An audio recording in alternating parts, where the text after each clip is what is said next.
Mikhail Bakunin, Princípios e Organização da Sociedade Internacional Revolucionária, Catecismo Revolucionário. 1. Objetivo da sociedade. 1. Essa sociedade tem por objeto o triunfo do princípio da revolução no mundo, por consequência, a dissolução radical de todas as organizações e instituições religiosas, políticas, econômicas e sociais atualmente existentes, e a reconstituição da sociedade europeia de início, em seguida mundial, sobre as bases da liberdade, da razão, da justiça e do trabalho. 2. Tal obra não poderia ser de curta duração.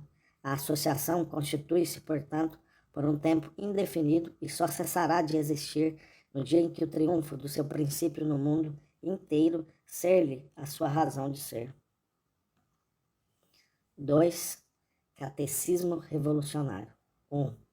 Negação da existência de um Deus real, extramundial, pessoal e, por consequência, também de toda revelação e de toda intervenção divina nos assuntos do mundo e da humanidade. Abdicação do serviço e do culto da divindade. 2. Substituindo o culto de Deus pelo respeito e pelo amor à humanidade, afirmamos a razão humana como critério único da verdade, a consciência humana como base da justiça, a liberdade individual e coletiva como único criador da ordem da humanidade. 3. A liberdade é o direito absoluto de todo homem ou mulher maiores, de não buscar absolutamente outra sanção para seus atos senão sua própria consciência e sua própria razão, de só determiná-los por sua vontade própria e de não ser, por consequência, responsáveis por eles senão em relação a eles mesmos de início, em seguida, em relação à sociedade da qual fazem parte, mas só se consentirem livremente fazer parte dela. 4. Não é absolutamente verdade que a liberdade de um indivíduo seja limitada pela liberdade de todos os outros. O homem só é realmente livre se sua liberdade, livremente reconhecida e representada como por um espelho pela consciência livre de todos os outros, encontra sua confirmação e sua extensão ao infinito na liberdade dos outros.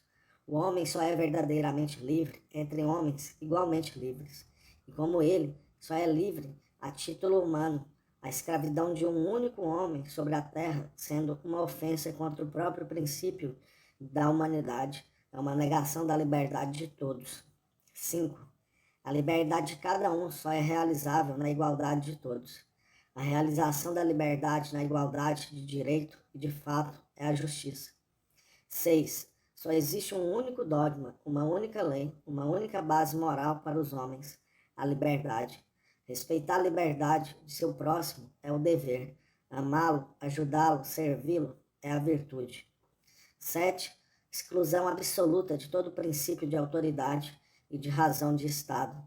A sociedade humana, tendo sido primitivamente um fato natural anterior à liberdade ao despertar do pensamento humano, tomada mais tarde um fato religioso, organizado segundo o princípio da autoridade divina e humana, deve hoje reconstituir sobre a base da liberdade, que deve tornar-se, doravante, o único princípio constitutivo de sua organização política, tanto quanto econômica. A ordem na sociedade deve ser a resultante do maior desenvolvimento possível de todas as liberdades sociais, coletivas e individuais. 8. A organização política e econômica da vida social deve partir, por consequência, não mais como hoje, de cima para baixo e do centro à circunferência, por princípio de unidade e de centralização forçada, mas de baixo para cima e da circunferência ao centro, por princípio de associação e de federação livres. 9. Organização política. É impossível determinar uma norma concreta, universal e obrigatória para o desenvolvimento interior e para a organização política das nações. A existência de cada um está subordinada a um grande número de condições históricas, geográficas, econômicas diferentes que jamais permitirão estabelecer um modelo de organização igualmente bom e aceitável para todos. Tal empresa, absolutamente desprovida de utilidade prática, atentaria por sinal, contra a riqueza e a espontaneidade da vida que se apraz na diversidade infinita e, além do mais, seria contrária ao próprio princípio da liberdade. Todavia, há condições essenciais, absolutas, fora das quais a realização prática e a organização da liberdade serão sempre impossíveis. Essas condições são a abolição radical de toda religião oficial, de toda igreja privilegiada ou apenas protegida, remunerada e sustentada pelo Estado. Liberdade absoluta de consciência e propaganda para cada um, com a faculdade ilimitada de erigir tantos templos quantos aprouver a cada um, e seus deuses, quaisquer que sejam, e pagar e sustentar os sacerdotes de sua religião.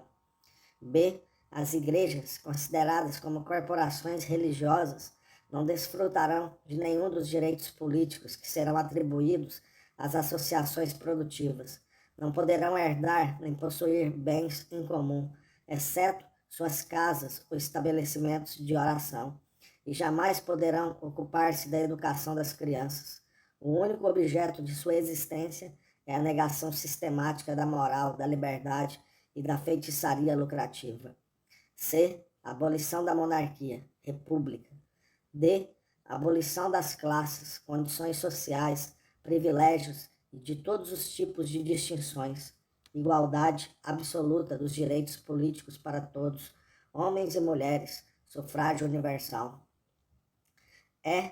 Abolição, dissolução e bancarrota social, política, judiciária, burocrática e financeira do Estado tutelar, transcendente, centralista, dublê e alter ego da Igreja, e como tal, causa permanente de empobrecimento, embrutecimento e subjugação para os povos. Como consequência natural, a abolição de todas as universidades do Estado, o cuidado da instrução pública devendo pertencer exclusivamente às comunas e associações livres, a abolição da magistratura do Estado, todos os juízes devendo ser eleitos pelo povo, a abolição dos códigos penais e civis que estão atualmente em vigor na Europa, porque todos eles, igualmente inspirados pelo culto a Deus, ao Estado, à família religiosa ou politicamente consagrada e à propriedade, são contrários ao direito humano, e porque o Código da Liberdade não poderia ser criado senão unicamente pela liberdade, a abolição dos bancos e de todas as outras instituições de crédito do Estado, a abolição de toda a administração central, da burocracia, dos exércitos permanentes e da polícia do Estado. F.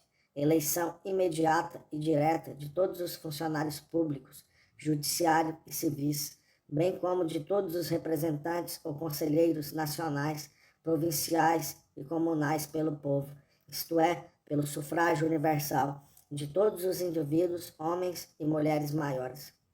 G. Reorganização interna de cada país, tomando por ponto de partida e por base a liberdade absoluta dos indivíduos, das associações produtivas e das comunas. H. Direitos individuais. I. Direito para cada um, homem ou mulher, desde a primeira hora de seu nascimento até sua maioridade, de ser completamente sustentado, acompanhado, protegido, educado, instruído em todas as escolas públicas, primárias, secundárias, superiores, industriais, artísticas e científicas, às custas da sociedade. 2.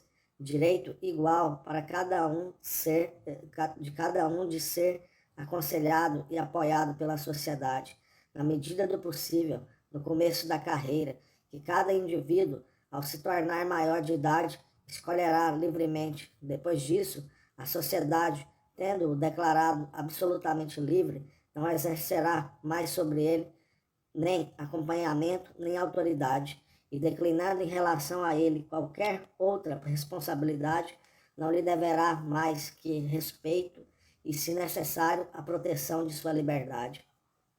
3. A liberdade de cada indivíduo, maior, homem e mulher, deve ser absoluta e completa. Liberdade de ir e vir, de professar abertamente todas as opiniões possíveis, de ser preguiçoso ou ativo, imoral ou moral, de dispor, em resumo, de sua própria pessoa e de seu bem a seu bel prazer, sem prestar contas disso a ninguém. Liberdade de viver, seja honestamente por seu próprio trabalho, seja explorando vergonhosamente a caridade ou a confiança privada, desde que essa caridade e essa confiança sejam voluntárias e não lhes sejam prodigalizadas, senão por indivíduos maiores. 4. Liberdade ilimitada de todo tipo de propaganda pelos discursos, pela imprensa, nas reuniões públicas e privadas, sem outro freio a essa liberdade, senão a força salutar, natural da opinião pública. Liberdade absoluta de associações, sem excetuar aquelas que, por seu objetivo, são ou parecem imorais, inclusive aquelas que tivessem por objetivo a corrupção e a distração da liberdade individual e pública. 5. A liberdade só pode e só deve defender-se pela liberdade, e é um contrassenso perigoso querer atentar contra ela sob o pretexto sério de protegê-la, e como a moral não tem outra fonte, outro estimulante, outra arma, outro objeto senão a liberdade, e como ela não é nada além de liberdade, todas as restrições impostas a esta última, com o objetivo de proteger a moral, sempre se voltaram contra esta. A psicologia, a estatística e toda a história provam-nos que a imoralidade individual e social sempre foi a consequência necessária de uma má educação pública e privada, da ausência e da degradação da opinião pública, que não existe, não se desenvolve e jamais se moraliza, senão unicamente pela liberdade e, sobretudo, consequência de uma organização viciosa da sociedade. A experiência ensina-nos, diz o ilustre estatístico francês Cotelet, que é a sociedade que sempre prepara os crimes e que os malfeitores são apenas os instrumentos fatais que os realizam. É, portanto, inútil opor à imoralidade social os rigores de uma legislação que usurparia a liberdade individual. A experiência ensina-nos, ao contrário, que o sistema repressivo e autoritário, longe de ter detido os descomedimentos, sempre os desenvolveu mais profunda e amplamente nos países que se acharam afetados, e que a moral pública e privada sempre baixou e subiu à medida que a liberdade dos indivíduos reduzia-se ou ampliava-se, e que, por consequência, para moralizar a sociedade atual, devemos começar por destruir completamente toda essa organização política e social fundada na desigualdade, no privilégio, na autoridade divina e no desprezo pela humanidade. E após a ter reconstruído sobre as bases da mais completa igualdade, da justiça, do trabalho e de uma educação racional unicamente inspirada pelo respeito humano, devemos dar-lhe à opinião pública como proteção e por alma a liberdade mais absoluta. 6. Todavia, a sociedade não deve permanecer completamente desarmada contra os indivíduos parasitas, maus e nocivos. O trabalho, devendo ser a base de todos os direitos políticos, a sociedade, comunas, províncias ou nação, cada uma em sua respectiva circunscrição, poderá privar desses direitos todos os indivíduos maiores que, não sendo inválidos, enfermos, idosos, viverem a custas da caridade pública ou privada, com a obrigação de restituir-lhes esses direitos tão logo recomecem a viver de seu próprio trabalho. 7. Sendo a liberdade de cada indivíduo humano inalienável, a sociedade jamais suportará que um indivíduo qualquer aliene juridicamente sua liberdade ou a comprometa por contrato em relação a um outro indivíduo, a não ser na base da mais completa igualdade e reciprocidade. Ela não poderá, contudo, impedir que um homem ou uma mulher, desprovidos de todo sentimento de dignidade pessoal, ponha-se sem contrato em relação a um outro indivíduo, em uma relação de servidão voluntária. Mas ela os considerará como indivíduos vivendo da caridade privada e, por consequência, destituídos do gozo dos direitos políticos durante toda a duração dessa servidão. 8. Todas as pessoas que tiverem perdido seus direitos políticos serão igualmente privados daquele de educar e cuidar de seus filhos. Em caso de infidelidade ao engajamento livremente acordado, ou em caso de ataque aberto ou provado contra a propriedade, contra a pessoa e, sobretudo, contra a liberdade de um cidadão, seja autóctone, seja estrangeiro, a sociedade infligirá ao delinquente, autóctone ou estrangeiro, as penas determinadas por suas leis. 9. A abolição absoluta de todas as penas degradantes e cruéis, das punições corporais e da pena de morte, na condição de consagrada e executada pela lei. A abolição de todas as penas com prazo indefinido ou demasiado longo, e que não deixam nenhuma esperança, nenhuma possibilidade real de reabilitação.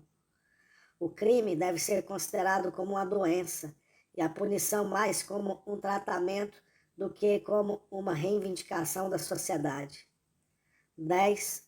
Todo indivíduo condenado pelas leis de uma sociedade qualquer, como província ou nação, conservará o direito de não se submeter absolutamente à pena que lhe tiver sido imposta, declarando que não quer mais fazer parte dessa sociedade.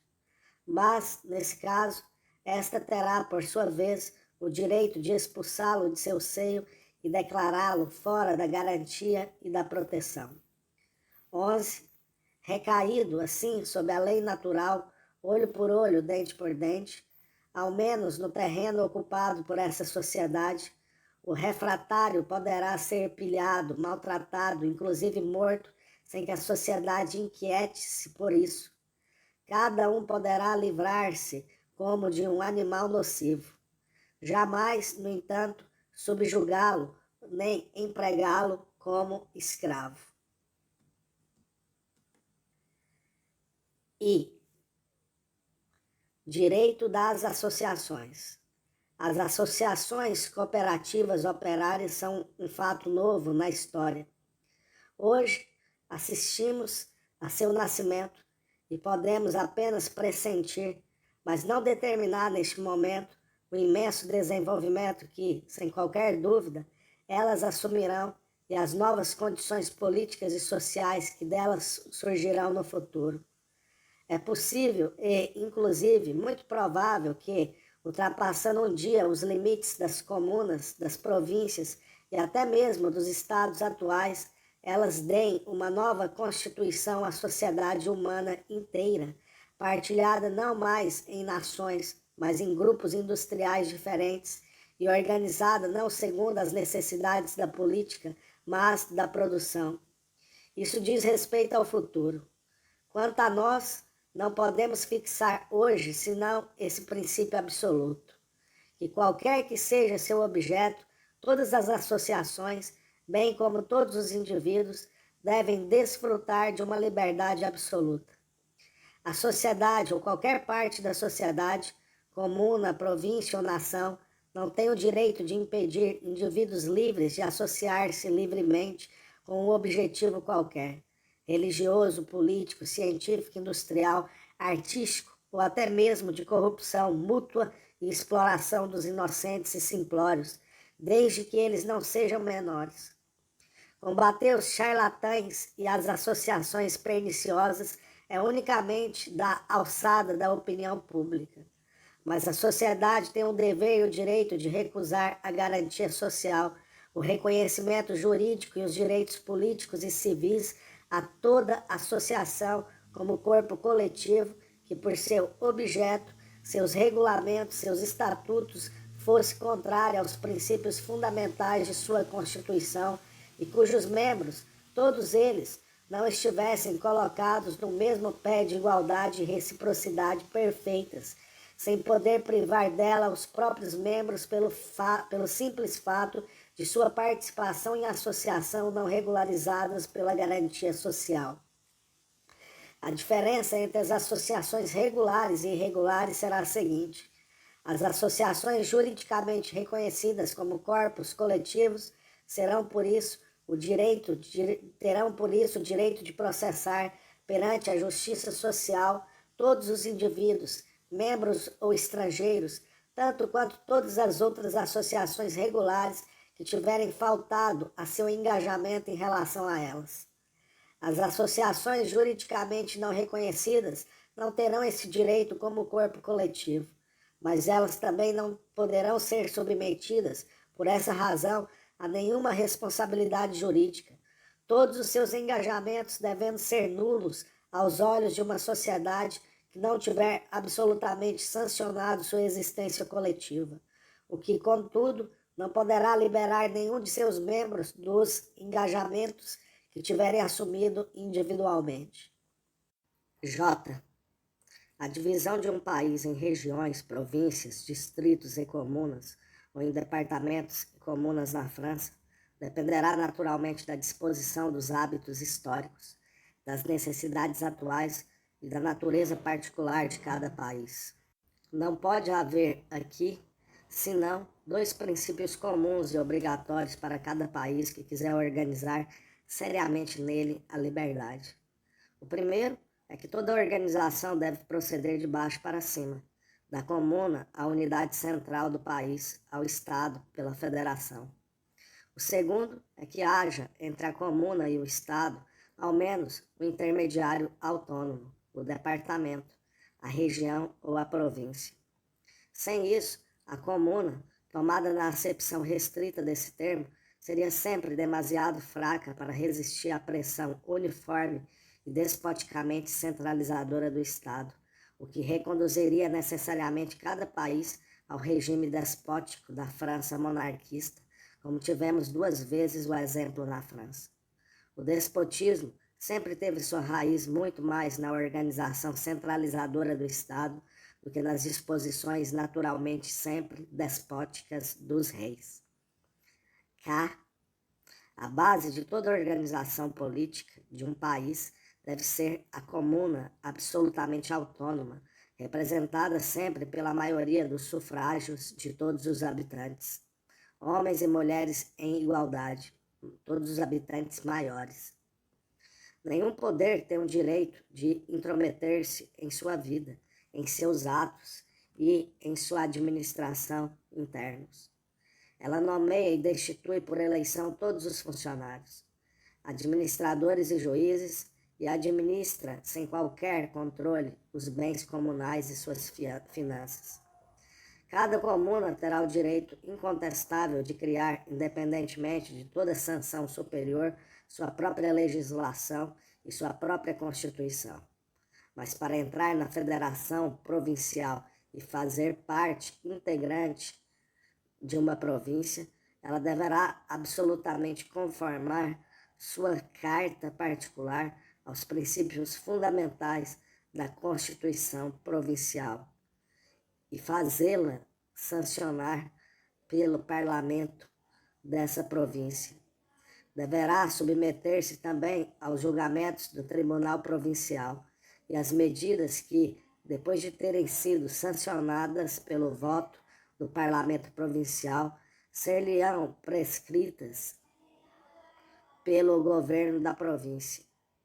De outro modo, será excluída da solidariedade, da garantia e da comunidade, fora da lei provincial. L. A província não deve ser nada mais que uma federação livre das comunas autônomas. O parlamento provincial deve compreender uma única Câmara, composta de representantes de todas as comunas, ou 2 câmaras, das quais uma compreenderia os representantes das comunas, as outras, os representantes de toda a população provincial, independentemente das comunas. O parlamento provincial, sem imiscuir-se de modo algum na administração interna das comunas, deverá estabelecer os princípios fundamentais que deverão constituir a Carta Provincial e que deverão ser obrigatórios para todas as comunas que quiserem participar do partido provincial. Esses princípios que formam o próprio objeto desse catecismo encontram-se recapitulados no artigo 2. Tomando esses princípios por base, o Parlamento codificará a legislação provincial, tanto em relação aos deveres e aos direitos respectivos dos indivíduos, das associações e das comunas, quanto em relação às penas que serão impostas a cada um em caso de infrações às leis estabelecidas, deixando, contudo, aos legisladores comunais o direito de divergir da legislação provincial quanto aos pontos secundários, mas nunca no que concerne à base.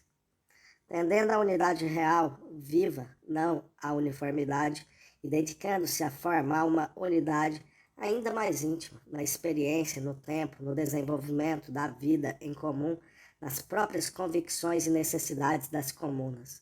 Em resumo, na liberdade, jamais na pressão nem na violência do poder provincial, pois a verdade e a justiça, violentamente impostas, tornam-se iniquidade e mentira. O Parlamento Provincial estabelecerá a Carta Constitutiva e a Federação das Comunas, seus direitos e deveres respectivos, bem como seus deveres e seus direitos em relação ao Parlamento, ao Tribunal e ao Governo Provincial.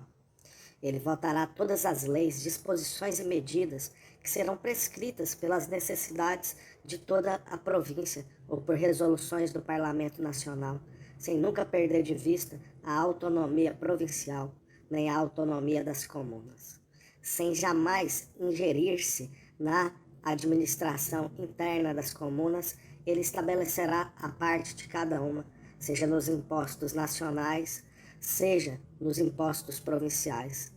Essa parte será repartida pela própria comuna entre todos os habitantes válidos e maiores. Ele controlará, enfim, todos os atos, sancionará ou rejeitará todas as proposições do governo provincial, que será naturalmente sempre eletivo. O Tribunal Provincial, igualmente eletivo, julgará sem apelo todas as causas entre indivíduos e comunas, entre associações e comunas, entre comuna e comuna, e, em primeira instância, todas as causas entre a comuna e o governo ou o parlamento da província. M. A nação não deve ser nada além de uma federação de províncias autônomas. O Parlamento Nacional compreenderá uma única Câmara, composta de representantes de todas as províncias, ou duas câmaras, uma compreendendo os representantes das províncias, a outra os representantes de toda a população nacional, independentemente das províncias. O Parlamento Nacional, sem ingerir-se de maneira alguma na administração e na vida política interna das províncias, deverá estabelecer os princípios fundamentais que deverão constituir a Carta Nacional e que serão obrigatórios para todas as províncias que quiserem participar do Pacto Nacional. Os princípios são recapitulados no artigo 2.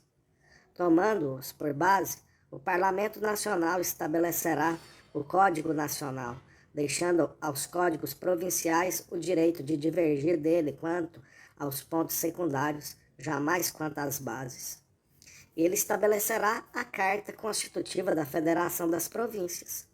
Votará todas as leis, disposições e medidas que serão fixadas pelas necessidades de toda a nação.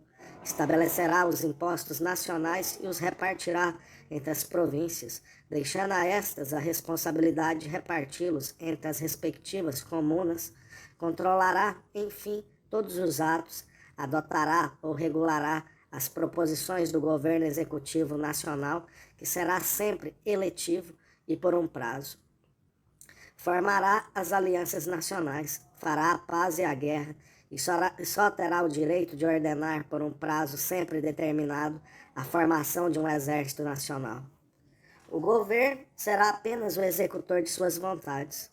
O Tribunal Nacional julgará sem apelo todas as causas dos indivíduos, das associações, das comunas contra a província, bem como em todos os debates entre províncias.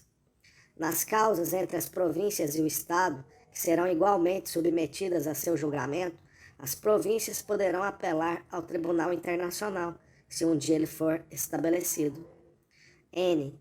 A Federação Internacional compreenderá todas as nações que tiverem unido-se nas bases acima e abaixo desenvolvidas.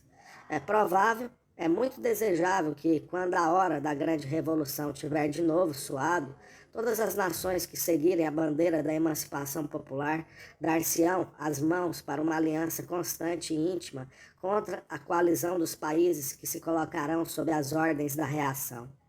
Essa aliança deverá formar uma federação restrita de início, e como germe da Federação Universal dos Povos, que no futuro deverá abraçar toda a Terra. A Federação Internacional dos Povos Revolucionários, com um parlamento, um tribunal e um comitê diretório internacionais, estará embasada naturalmente nos próprios princípios da Revolução. Aplicados à política internacional, esses princípios são: primeiro, cada país, cada nação, cada povo, pequenos ou grandes, fracos ou fortes, cada região, cada província, cada comuna tem o direito absoluto de dispor de seu destino, determinar sua própria existência, escolher suas alianças, unir-se e separar-se segundo suas vontades e necessidades, sem qualquer consideração pelos pretensos direitos históricos e pelas necessidades políticas, comerciais ou estratégicas dos Estados. A união das partes num todo, para ser verdadeira, fecunda e forte, deve ser absolutamente livre. Deve unicamente resultar das necessidades locais internas da atração mútua das partes, atração e necessidades das quais só as partes são juízes. Segundo, a abolição absoluta do pretenso direito histórico e do horrível direito de conquista, como contrários ao princípio da liberdade. Terceiro, negação absoluta da política de expansão, de glória e de poder do Estado político, que, fazendo de cada país uma fortaleza que exclui de seu seio todo o resto da humanidade, força-o, por assim dizer, a considerar-se como a humanidade inteira, bastar-se absolutamente a si mesmo, organizar-se em si mesmo como um mundo independente de toda a solidariedade humana e colocar sua prosperidade e sua glória no mal que causará às outras nações. Um país conquistador é necessariamente um país interiormente escravo. Quarto, a glória e a grandeza de uma nação consistem unicamente no desenvolvimento de sua humanidade. Sua força, sua unidade, a potência de sua vitalidade interior medem-se unicamente pelo grau de sua liberdade. Tomando a liberdade por base, chega-se necessariamente à união, mas da unidade chega-se dificilmente ou até mesmo nunca à liberdade. E se chegar a ela, é apenas destruindo uma unidade feita fora da liberdade. Quinto, a prosperidade e a liberdade das nações, assim como os indivíduos, são absolutamente solidárias e, por consequência, liberdade absoluta de comércio, transação e comunicação entre todos os países federados. A abolição das fronteiras, dos passaportes e das alfândegas. Cada cidadão de um país federado deve desfrutar de todos os direitos políticos em todos os outros países pertencentes à mesma federação. Sexto, a liberdade de todos, indivíduos e corpos coletivos, sendo solidária, nenhuma nação, nenhuma província, nenhuma comuna e associação poderia ser oprimida sem que todas as outras não o fossem e se sentissem ameaçadas em sua liberdade. Cada um por todos e todos por cada um. Tal deve ser a regra sagrada e fundamental da Federação Internacional. Sétimo, nenhum país federado poderá conservar exército permanente nem instituição que separaria o soldado do cidadão.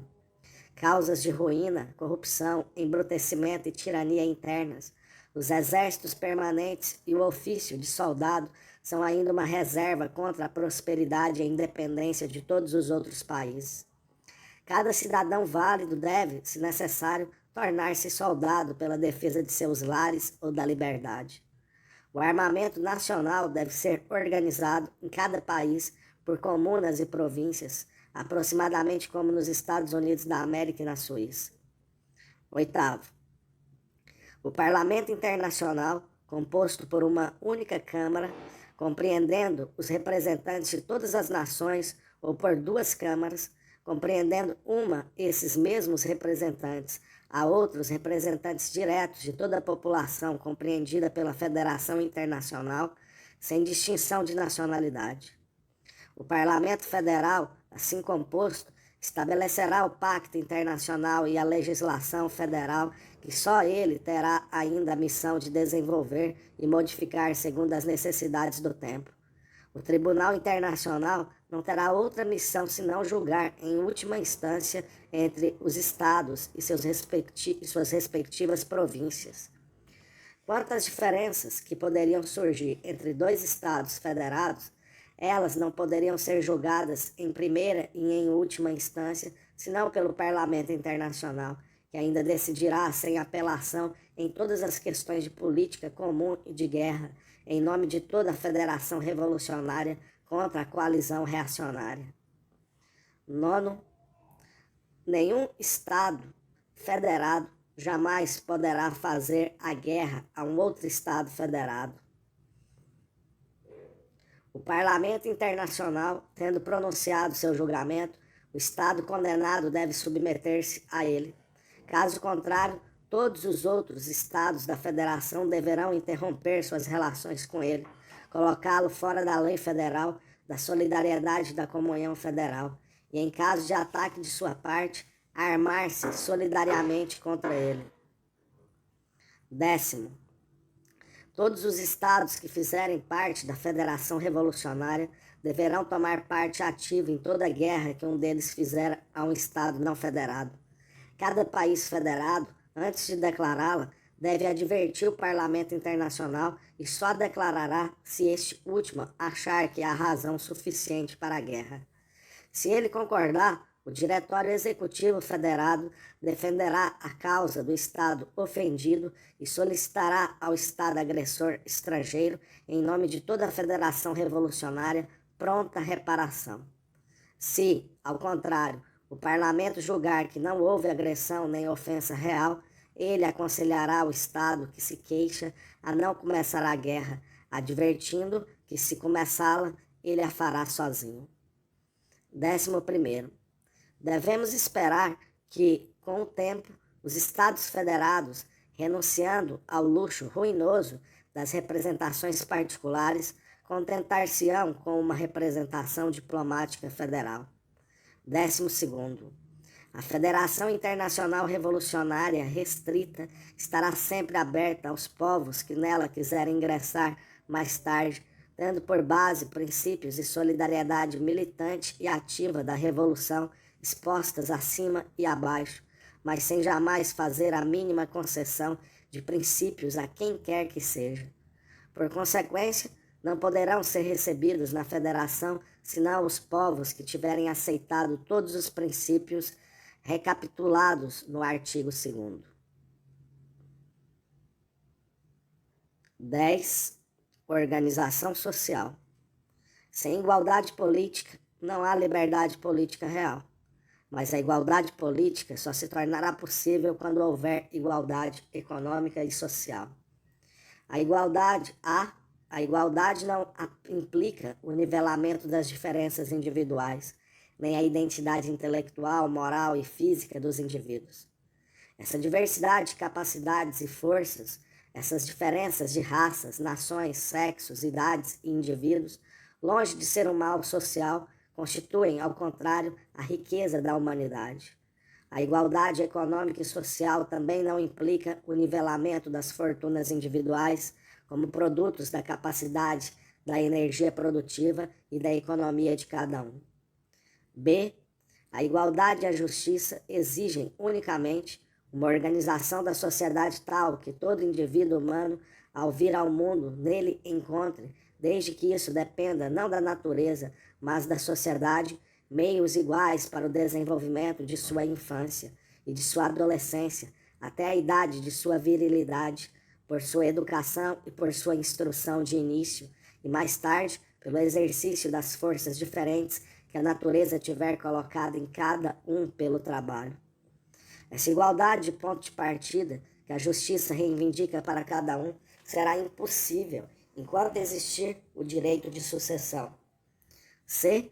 A justiça, tanto quanto a dignidade humana, exigem que cada um seja unicamente o filho de suas obras. Rejeitamos com indignação o dogma do pecado, da vergonha e da responsabilidade hereditárias. Pela mesma consequência, devemos rejeitar a hereditariedade fictícia da virtude, das honrarias e dos direitos, aquela da fortuna também. O herdeiro de uma fortuna qualquer já não é inteiramente o filho de suas obras, e sob o aspecto do ponto de partida, ele é privilegiado. D. Abolição do direito de herança.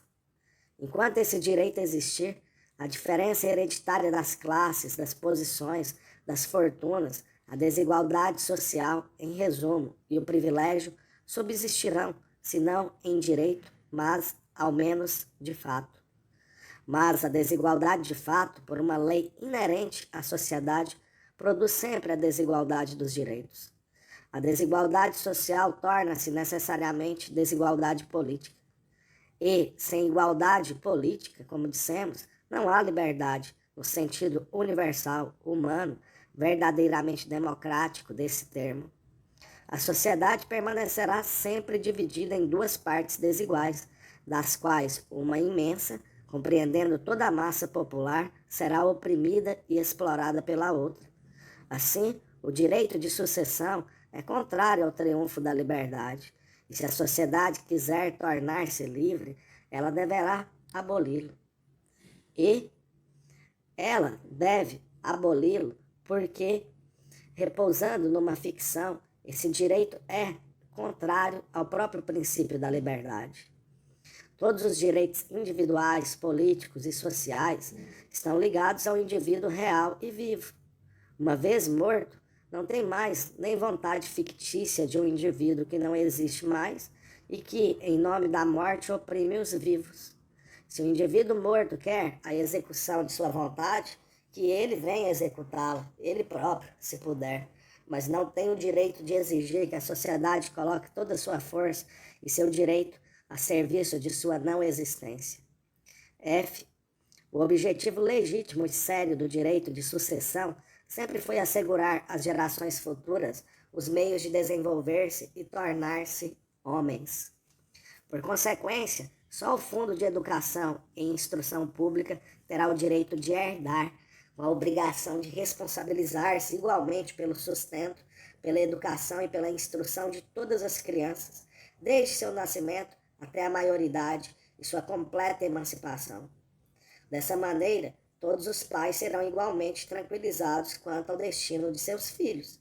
E como a igualdade de todos é uma condição fundamental da moralidade de cada um, e que todo privilégio é uma fonte de imoralidade, todos os pais cujo amor por seus filhos é natural e aspira não à sua vaidade, mas à sua dignidade humana, conquanto tivessem a possibilidade de deixar-lhes uma herança que os colocasse numa posição privilegiada, prefeririam para eles o regime da mais completa igualdade. G. A desigualdade resultante do direito de sucessão, uma vez abolida, permanecerá sempre, ainda que consideravelmente enfraquecida, aquela que resultará da diferença das capacidades, das forças e da energia produtiva dos indivíduos. Diferença que, por sua vez, sem jamais desaparecer inteiramente, diminuirá sempre cada vez mais sob a influência de uma educação e de um sistema de organização social igualitários, e que, por sinal, uma vez abolido o direito de sucessão, nunca pesará sobre as gerações futuras. H. O trabalho sendo o único produtor de riqueza, cada um é, sem dúvida, livre para morrer de fome ou ir viver nos desertos ou nas florestas entre os animais selvagens. Mas quem quer que venha viver no meio da sociedade deve ganhar sua vida por seu próprio trabalho, sob o risco de ser considerado um parasita, um explorador do bem, isto é, do trabalho alheio, como um ladrão. E O trabalho é a base fundamental da dignidade e do direito humano, pois é unicamente pelo trabalho livre e inteligente que o homem, tornando-se criador por sua vez, conquistador sobre o mundo exterior e sobre sua própria bestialidade, sua humanidade e seu direito, cria o mundo civilizado. A desonra que no mundo antigo, tanto quanto na sociedade feudal, foi ligada à ideia do trabalho e que, em grande parte, permanece ligada ainda hoje, malgrado todas as frases que nos repetem todos os dias sobre a dignidade. Esse desprezo estúpido pelo trabalho tem duas fontes. A primeira é essa convicção tão característica dos antigos e que mesmo hoje ainda conta com partidários secretos, que para dar a uma porção qualquer da sociedade humana o meio de humanizar-se pela ciência, pelas artes, pelo conhecimento e pelo exercício do direito, é preciso que uma outra porção, naturalmente mais numerosa, consagre-se ao trabalho como escravo. Esse princípio fundamental da civilização antiga foi a causa de sua ruína. A cidade, corrompida e desorganizada pelo ócio privilegiado dos cidadãos, minada, por outro lado, pela ação imperceptível e lenta, mas constante, desse mundo deserdado dos escravos, moralizados malgrado a escravidão e mantidos em sua força primitiva pela ação salutar do trabalho, mesmo forçado, tombou sob os golpes dos povos bárbaros, aos quais, por seu nascimento, havia pertencido em grande parte seus escravos. O cristianismo, essa religião dos escravos, não destruiu mais tarde a antiga desigualdade, senão para criar uma nova. O privilégio da graça e da eleição divina sobre a desigualdade produzida naturalmente pelo direito da conquista separou de novo a sociedade humana em dois campos, a canalha e a nobreza, os servos e os amos, atribuindo a estes últimos o nobre ofício das armas e do governo, e deixando aos servos só o trabalho não apenas aviltado, mas ainda maldito. A mesma causa produziu necessariamente os mesmos efeitos.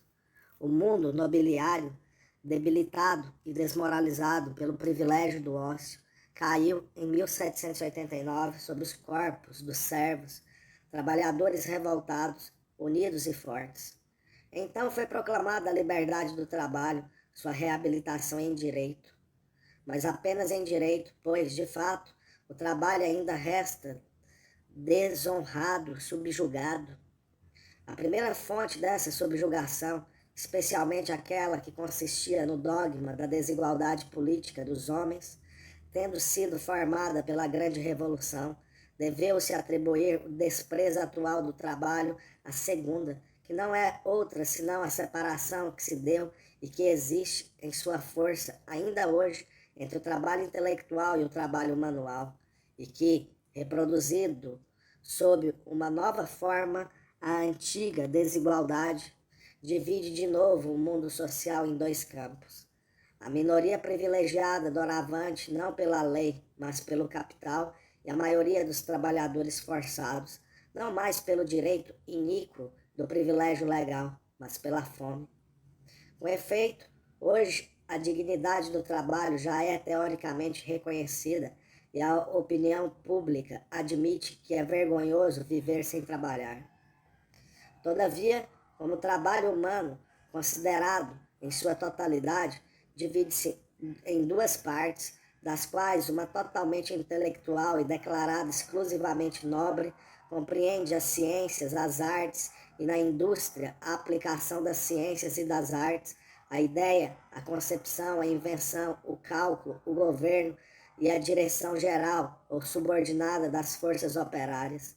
E a outra apenas a execução manual, reduzida a uma ação puramente mecânica, sem inteligência, sem ideia, por essa lei econômica e social da divisão do trabalho. Os privilegiados do capital, sem excetuar aqueles que são os menos autorizados pela medida de suas capacidades individuais, apoderam-se da primeira e deixam a segunda ao povo. Disso resultam três grandes males: um para os privilegiados do capital, o outro para as massas populares, e o terceiro procedendo de um e de outro, para a produção das riquezas, para o bem-estar, para a justiça e para o desenvolvimento intelectual e moral de toda a sociedade. O mal do qual sofrem as classes privilegiadas é o seguinte: ao se dar a bela parte na repartição das funções sociais, elas se dão uma a outra cada vez mais mesquinha no mundo intelectual e moral. É perfeitamente verdadeiro que um certo grau de lazer é absolutamente necessário para o desenvolvimento do espírito, das ciências e das artes, mas deve ser um lazer conquistado, sucedendo às sãs fadigas de um trabalho cotidiano, um lazer justo e cuja possibilidade, dependendo unicamente de mais ou menos energia, capacidade e boa vontade no indivíduo, seria socialmente igual para todo mundo. Todo lazer privilegiado, ao contrário, longe de fortalecer o espírito, enerva-o, desmoraliza-o e mata-o. Toda a história prova-nos, com raras exceções, que as classes privilegiadas, sob o aspecto de fortuna e de classe, sempre foram as menos produtivas no que concerne ao espírito. E as maiores descobertas nas ciências, nas artes e na indústria foram feitas, na maioria das vezes, por homens que, em sua juventude, foram forçados a ganhar sua vida por um rude trabalho. A natureza humana é de tal forma feita que a possibilidade do mal produz irremediavelmente e sempre sua realidade, e que a moralidade do indivíduo depende muito mais das condições de sua existência e do meio no qual vive do que de sua própria vontade. Sob esse aspecto, bem como sobre todos os outros, a lei da solidariedade social é inexorável, de sorte que, para moralizar os indivíduos, devemos ocupar-nos muito mais com a natureza de sua existência social do que com sua consciência. E não há outro moralizador, nem para a sociedade, nem para os indivíduos, senão a liberdade na mais perfeita igualdade. Pegai o mais sincero democrata e colocai-o sobre um trono qualquer. Se ele não descer rapidamente lá, tornar-se-á infalivelmente um canalha. Um homem nascido na aristocracia, se por acaso não sente desprezo e ódio por sua classe, e se não tem vergonha da aristocracia, será necessariamente um homem tão nulo quanto frívolo, aspirando ao passado, inútil no presente e adversário ardente do futuro. Do mesmo modo, o burguês, queridinho do capital e do lazer privilegiado, transformará seu lazer em ócio, em corrupção, em orgia, ou então se servirá dele como de uma arma terrível para subjugar ainda mais as classes operárias e acabará por provocar contra ele uma revolução mais terrível do que aquela de 1793. O mal do qual sofre o povo é ainda mais fácil de determinar. Ele trabalha para outros, e seu trabalho privado de liberdade, lazer e inteligência, e por isso mesmo, aviltado, degrada-o, esmaga-o e mata-o. Ele é forçado a trabalhar para outros porque, nascido na miséria e privado de toda instrução e de toda educação racional, moralmente escravo graças às influências religiosas, vê-se lançado na vida desarmado, desacreditado, sem iniciativa e sem vontade próprias. Forçado pela fome desde sua mais tenra infância a ganhar sua triste vida, deve vender sua força física, seu trabalho, nas mais duras condições, sem ter nem o pensamento, nem a faculdade material de exigir outras. Reduzido ao desespero pela miséria, algumas vezes revolta-se, mas, lhe faltando essa unidade e essa força que o pensamento proporciona, mal conduzido, na maioria das vezes traído e vendido por seus chefes, e quase nunca sem saber a quem culpar pelos males que suporta, golpeando, na maioria das vezes equivocadamente, fracassou, ao menos até o presente momento, em suas revoltas, e, fatigado por uma luta estéril, sempre recaiu sob a antiga escravidão. Essa escravidão durará enquanto o capital permanecer fora da ação coletiva das forças operárias, a exploração, e enquanto a instrução, que numa sociedade bem organizada deveria ser igualmente repartida com todos, mas só desenvolve a inteligência de uma classe privilegiada. Atribuir a esta última toda a parte espiritual do trabalho e deixar ao povo só a brutal aplicação de suas forças físicas subjugadas e sempre condenadas a executar ideias que não são as suas. Por essa injustiça e funesta divisão, o trabalho do povo, tornando-se um trabalho puramente mecânico e semelhante àquele de uma besta de carga, é desonrado, desprezado e, por uma consequência natural, deserdado de todo direito. Disso resulta para a sociedade, sob o aspecto político, intelectual e moral, um mal imenso. A minoria, desfrutando do monopólio da ciência pelo próprio efeito desse privilégio, é golpeada simultaneamente na inteligência e no coração, até o ponto de tornar-se estúpida por força de instrução, pois nada é tão malfazejo e estéril quanto a inteligência titulada e privilegiada. Por outro lado, o povo, absolutamente destituído de ciência, esmagado por um trabalho cotidiano mecânico, capaz de embrutecer em vez de desenvolver sua inteligência natural, privado da luz que poderia mostrar-lhe a via de sua libertação, debate-se em vão em sua prisão imposta.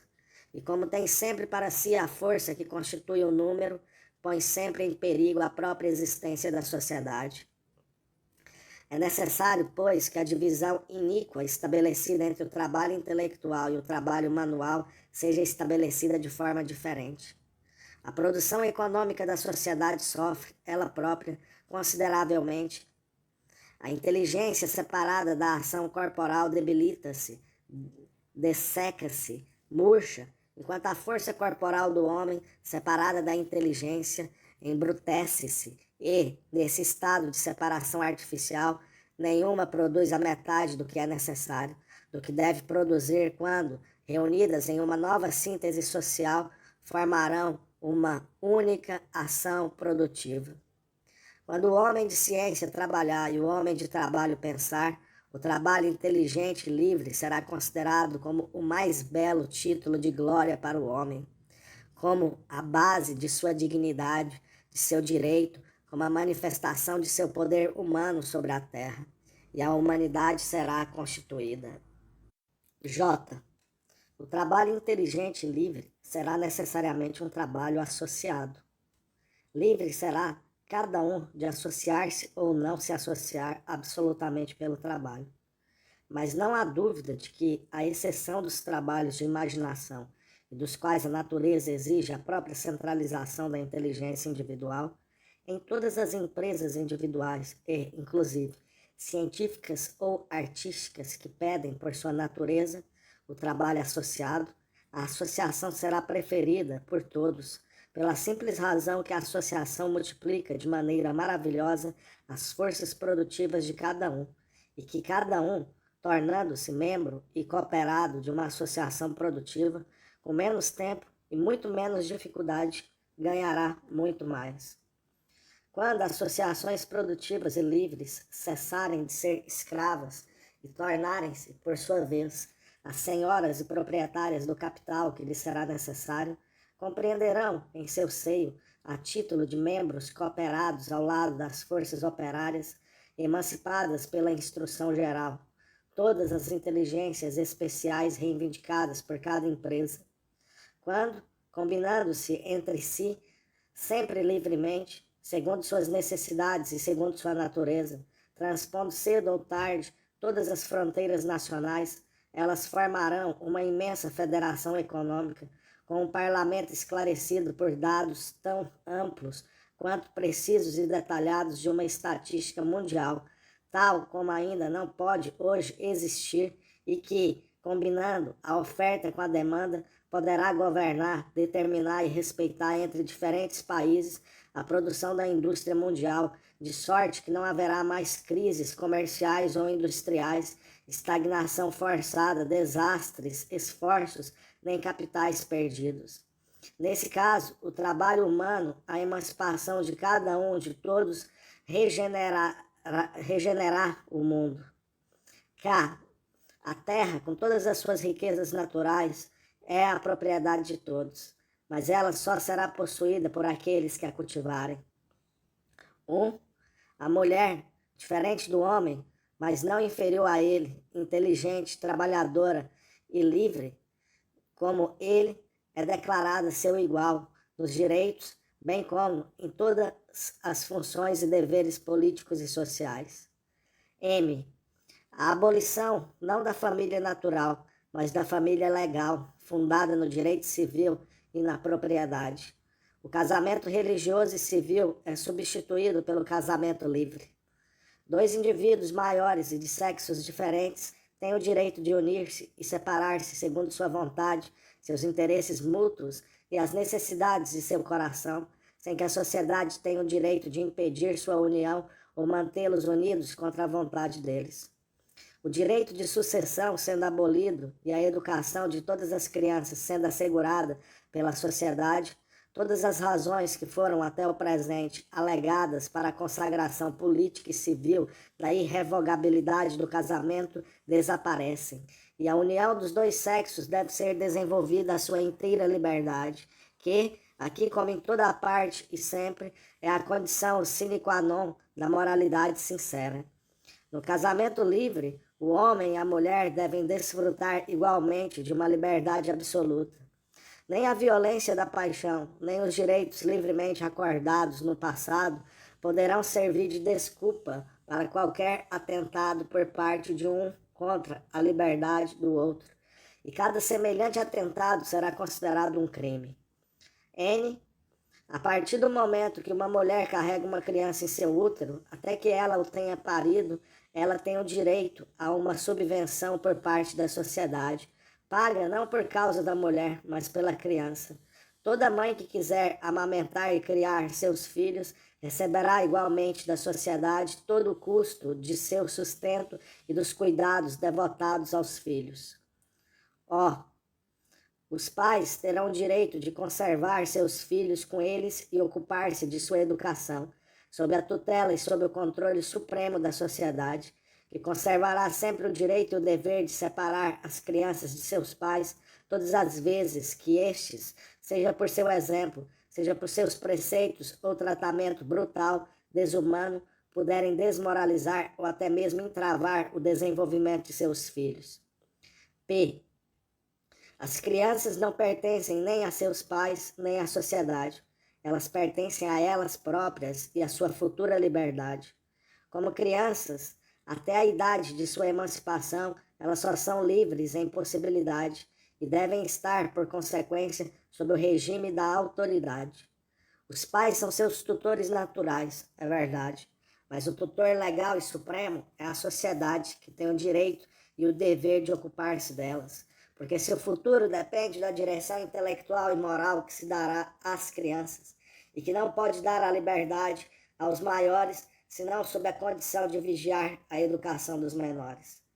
Que a escola deve substituir a igreja, com a imensa diferença que esta, ao distribuir sua educação religiosa, não tem outro objetivo senão eternizar o regime da menoridade humana e da autoridade pretensamente divina, enquanto a educação e a instrução da escola, não tendo, ao contrário, outro fim senão a emancipação real das crianças quando chegarem à maioridade, não serão outra coisa senão sua iniciação gradual e progressiva à liberdade e pelo triplo desenvolvimento de suas forças físicas, de seu espírito e de sua vontade. A razão, a verdade, a justiça, o respeito humano, a consciência da dignidade pessoal, solidária e inseparável da dignidade humana no próximo, o amor pela liberdade para si mesmo e para todos os outros, o culto do trabalho com base e condição de todo direito, o desprezo pela desrazão, pela mentira, pela injustiça, pela covardia, pela escravidão e pelo ócio. Tais deverão ser as bases fundamentais da educação pública. Ela deve formar homens de início, em seguida, especialidades operárias e cidadãos. E à medida que avançar com a idade das crianças, a autoridade deverá, naturalmente, dar cada vez mais lugar à liberdade, a fim de que os adolescentes, chegando à maioridade, estando emancipados pela lei, possam ter esquecido como, em sua infância, eles foram governados e conduzidos de maneira diferente daquela pela liberdade. O respeito humano, esse germe da liberdade, deve estar presente, inclusive, nos atos mais severos e mais absolutos da autoridade. Toda a educação moral está aí. Inculcai esse respeito nas crianças e tereis feito delas homens. R. A instrução primária e secundária concluída, as crianças, segundo suas capacidades e suas simpatias, aconselhadas, esclarecidas, mas não violentadas por seus superiores, escolherão uma escola superior ou especial qualquer. Ao mesmo tempo, cada uma deverá aplicar-se ao estudo teórico e prático do ramo de indústria que mais lhe agradar, e a soma que ela terá ganhado por seu trabalho durante essa aprendizagem ser-lhe-á devolvida quando chegar à maioridade. S. Tendo alcançado a maioridade, o adolescente será proclamado livre e senhor absoluto de seus atos. Em troca pelos cuidados que a sociedade lhe tiver prodigalizado durante sua infância, ele exigirá dele 3 coisas: que ele permaneça livre, que viva de seu trabalho e que respeite a liberdade alheia. E como os crimes e os vícios dos quais sofre a sociedade atual são unicamente o produto de uma má organização social, poderemos estar certos de que, com uma organização e uma educação da sociedade tendo por base a razão, a justiça, a liberdade, o respeito humano e a mais completa igualdade, o bem tornar-se-á a regra e o mal uma enferma exceção, que diminuirá cada vez mais sob a influência onipotente da opinião pública moralizada. T. Os idosos, os inválidos, os enfermos, cercados de cuidados, de respeito e usufruindo de todos os seus direitos, tanto políticos como sociais, serão tratados e sustentados com profusão às custas da sociedade. Resumo dos princípios fundamentais deste catecismo. A. Negação de Deus. B. O respeito pela humanidade deve substituir o culto pela divindade. A razão humana reconhecida como o único critério da verdade. A consciência humana como base da justiça e da liberdade individual e coletiva, como fonte e única base da ordem na humanidade. C. A liberdade de cada um só é realizável na igualdade de todos. A realização da liberdade na igualdade é a justiça. D. Exclusão absoluta do princípio de autoridade e de razão de Estado. A liberdade deve ser o único princípio constitutivo de toda organização social, política, bem como econômica. A ordem na sociedade deve ser resultante do maior desenvolvimento possível de todas as liberdades locais, coletivas e individuais. Toda organização, tanto política como econômica, deve estruturar-se, por consequência, não mais como hoje, de cima para baixo e do centro à circunferência por princípio de unidade, mas por baixo para cima e da circunferência ao centro por princípio de associação e federação livres. E organização política. Abolição de toda a igreja oficial, protegida e paga pelo Estado. Liberdade absoluta de consciência e de culto, com direito ilimitado para cada um de erigir templos a seus deuses e pagar seus sacerdotes. Liberdade absoluta das associações religiosas que, por sinal, não gozarão de qualquer direito político e civil, nem poderão ocupar-se da educação das crianças. A abolição e bancarrota do Estado centralizador e tutelar. Liberdade absoluta do indivíduo, só reconhecendo os direitos políticos àqueles que viverem de seu trabalho, sob a condição que eles respeitem a liberdade alheia. Sufrágio universal, liberdade ilimitada de imprensa, de propaganda, de discursos e de reuniões públicas e privadas. Liberdade absoluta de associação, só concedendo o reconhecimento jurídico àquelas que, por seu objeto e sua constituição anterior, não se colocarem em contradição com os princípios fundamentais da sociedade. A autonomia absoluta da comuna, com direito de administração e, inclusive, de legislação interna, em conformidade com os princípios fundamentais que servirão de base à Constituição Provincial, se a comuna quiser fazer parte da federação, desfrutando da garantia provincial. A província deve ser apenas a federação das comunas. A autonomia da província em relação à nação, com direito de administração e legislação internas, em conformidade com os princípios fundamentais da Constituição Nacional, se a província quiser fazer parte da federação e desfrutar da garantia nacional. A nação deve ser apenas a federação das províncias que querem livremente fazer parte dela, com o dever de respeitar a autonomia de cada uma, mas tendo, contudo, o direito de exigir que a Constituição e a legislação particular de cada província que quer fazer parte da federação e desfrutar da garantia nacional estejam em conformidade nos pontos essenciais com a Constituição e com a legislação nacionais, que em todos os assuntos que concernem a relação mútua das províncias ou os interesses gerais de toda a nação, cada província execute os decretos votados pelo Parlamento Nacional e a ele notificados pelo Governo Nacional, e cada uma deva submeter-se aos julgamentos do Tribunal Nacional, podendo apelar ao Tribunal Internacional quando este existir. Em caso de recusa de obediência, num desses 3 casos, a província será colocada fora da lei e fora da solidariedade nacional. E em caso de ataque de sua parte contra uma das províncias federadas, ela será chamada à razão pelo Exército Nacional. A abolição dos pretensos direitos históricos de conquista de toda política de expansão, de glória e de poder exterior do Estado. A prosperidade e a liberdade de todas as nações são solidárias, e cada uma deve buscar sua força na liberdade. A independência nacional é um direito nacional, inalienável como aquele do indivíduo. Por essa razão, ela deve ser sagrada, mas não por direito histórico. O fato de um país ter sido unido a um outro durante séculos, ainda que voluntariamente, não implica que ele deva suportar essa união se não quiser mais, pois as gerações passadas jamais tiveram o direito de alienar a liberdade das gerações presentes e futuras.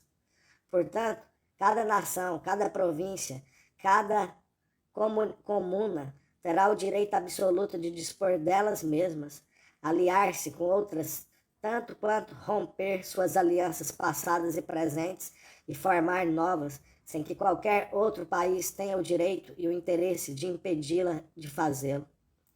Cada violência sob esse aspecto deverá ser reprimida pela Federação Nacional inteira, pois todo ataque contra a liberdade de um único país é um insulto, uma ameaça, um ataque indireto contra a liberdade de todas as nações. Enfim, Federação Internacional e Solidariedade Revolucionária dos Povos Livres contra a coalizão reacionária dos países ainda escravos. F. Organização econômica. A igualdade política é impossível sem a igualdade econômica. A igualdade econômica e a justiça social são impossíveis enquanto na organização da sociedade não existir para cada indivíduo humano, ao nascer, uma perfeita igualdade de ponto de partida, consistindo na igualdade dos meios de sustento, de educação, de instrução e, mais tarde, de aplicação das diferentes capacidades e forças que a natureza tiver colocado em cada um. A abolição do direito de sucessão. Só o fundo de educação pública terá direito de herdar, tendo sob sua responsabilidade o sustento, a vigilância, a educação e a instrução completa das crianças, desde seu nascimento até a maioridade. Sendo o trabalho o único produtor de riqueza, todo homem deve trabalhar para viver. Caso contrário, será considerado como um ladrão. O trabalho inteligente e livre, base da dignidade humana e de todos os direitos políticos, e o trabalho individual fundem-se cada vez mais no trabalho associado. A terra, propriedade de todos, só será possuída por aqueles que a cultivam. Igualdade entre o homem e a mulher em todos os direitos políticos e sociais. A abolição da família legal fundada no direito civil e na propriedade. Casamento livre. As crianças não pertencem nem a seus pais, nem à sociedade. A tutela suprema das crianças, sua educação e sua instrução são de responsabilidade da sociedade. A escola substituirá a igreja. Seu objetivo, a criação do homem livre. A abolição das prisões e dos carrascos. Respeito e cuidados dedicados aos idosos, aos inválidos e aos enfermos. 12. Política revolucionária. É nossa convicção fundamental que todas as liberdades nacionais, sendo solidárias, as revoluções particulares de todos os países devem sê-lo também. Que doravante na Europa, como em todo o mundo civilizado, não haverá mais revoluções, mas apenas a Revolução Universal, assim como não há mais que uma única reação europeia e mundial. Que, por consequência, todos os interesses particulares, todas as vaidades, pretensões, invejas e hostilidades nacionais devem fundir-se hoje no único interesse comum e universal da Revolução, que assegurará a liberdade e a independência de cada nação pela solidariedade de todas. Que a santa aliança da reação mundial e a conspiração dos reis, do clero, da nobreza e do feudalismo burguês, apoiadas em enormes orçamentos, em exércitos permanentes, numa burocracia formidável, armados de todos os terríveis meios que lhes dá a centralização moderna, com o hábito e, por assim dizer, com a rotina da ação e o direito de conspirar e de tudo fazer a título legal, são um fato imenso, ameaçador, esmagador e que, para combatê-lo, para opor-lhe um fato de igual força, para vencê-lo e destruí-lo, é necessário nada menos que a aliança e a ação revolucionárias simultâneas de todos os povos do mundo civilizado. Contra essa reação mundial, a revolução isolada de qualquer povo não poderia lograr êxito. Ela seria, por consequência, uma loucura, uma falta contra si mesmo e uma traição, um crime contra todas as outras nações. Doravante, a sublevação de cada povo deve se fazer não visando a si mesmo, mas sim a todos. Todavia, para que uma nação subleve-se com vistas e em nome de todo o mundo, é preciso que ela tenha o programa de todo o mundo, assaz amplo, assaz profundo, assaz verdadeiro, assaz humano, em resumo, para abraçar os interesses de todos e para eletrizar as paixões de todas as massas populares da Europa, sem diferença de nacionalidades. Esse programa só pode ser aquele da Revolução Democrática e Social. A. O objetivo da Revolução Democrática e Social pode ser definido em duas palavras. Politicamente, é a abolição do direito histórico, do direito de conquista e do direito diplomático. É a emancipação completa dos indivíduos e das associações e do jugo da autoridade divina e humana. É a destruição absoluta de todas as uniões e aglomerações forçadas das comunas nas províncias, das províncias e dos países conquistados no Estado. Enfim, é a dissolução radical do Estado centralista, tutelar, autoritário, com todas as instituições militares, burocráticas, governamentais, administrativas, judiciárias e civis. É, em resumo, a liberdade devolvida a todos, aos indivíduos, bem como a todos os corpos coletivos, associações, comunas, províncias, regiões e nações, e a garantia mútua dessa liberdade pela federação. Socialmente, é a confirmação da igualdade política pela igualdade econômica. É, no começo da carreira de cada um, a igualdade do ponto de partida, igualdade não natural, mas social para cada um, isto é, igualdade dos meios de sustento, educação, instrução para cada criança, menino ou menina, até o momento de sua maioridade. Programa da Sociedade da Revolução Internacional. Mikhail Bakunin. Primeira parte. Princípios teóricos. 1. Negação de Deus e do princípio da autoridade, tanto humana quanto divina, bem como de toda tutela exercida por homens sobre homens, mesmo quando se quisesse exercer essa tutela sobre indivíduos maiores, mas privados de instrução, ou então sobre massas ignorantes, seja em nome de uma inteligência superior, seja, inclusive, em nome da razão científica, representada por um grupo de homens, inteligências reconhecidas e tituladas, ou por uma classe exclusiva qualquer, e que formaria uma ou outra, uma espécie de aristocracia da inteligência, a mais odiosa e a mais nociva de todas para a liberdade. Nota 1.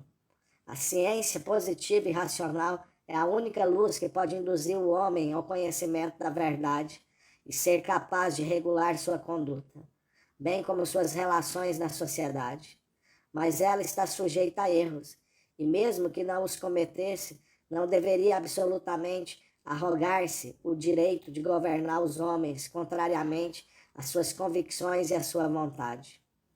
Uma sociedade verdadeiramente livre só poderia conceder-lhe 2 direitos, dos quais o exercício por ela é por sinal um dever.